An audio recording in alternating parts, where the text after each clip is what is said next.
8h46, ici matin, Gauthier Bouchet, responsable du Rassemblement National en Loire-Atlantique, et votre invité, Nicolas Crozel. Bonjour à vous, Gauthier Bouchet. Bonjour, merci d'être en direct dans ce studio. Marine Le Pen était hier à l'Elysée, reçue par Emmanuel Macron, qui consulte, reconsulte et re-reconsulte pour trouver un Premier ministre et un gouvernement. Votre présidente parle de chaos politique provoqué par cette dissolution.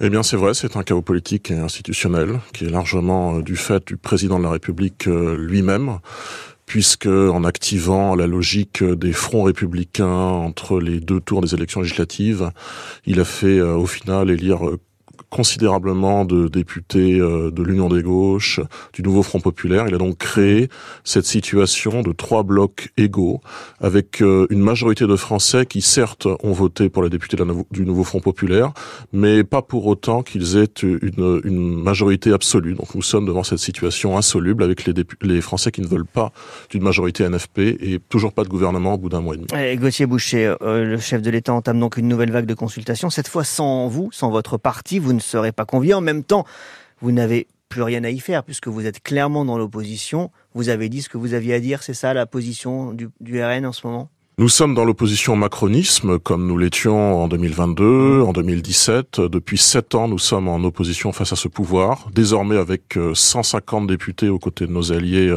autour de Monsieur Ciotti, nous attendons la résolution de cette situation et nous contestons la légitimité d'un gouvernement issu du Nouveau Front populaire. Alors ça, c'est intéressant, parce qu'il y a 2 points là-dessus. Un, il y a le fait que le Nouveau Front populaire est arrivé en tête et qu'il réclame Matignon.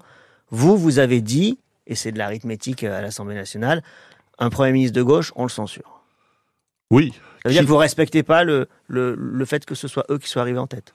Mais ils sont arrivés en tête, déjà ils ne sont pas arrivés en tête en termes de voix, ils sont arrivés en tête en termes de sièges, avec une majorité vraiment relative, puisque à peine 210 députés, et puis nous voyons bien que, avec ou sans la présence de Monsieur Mélenchon parmi ces députés, c'est tout de même Monsieur Mélenchon, ce sont tout de même les mélenchonistes qui dirigent de fait cette alliance des gauches.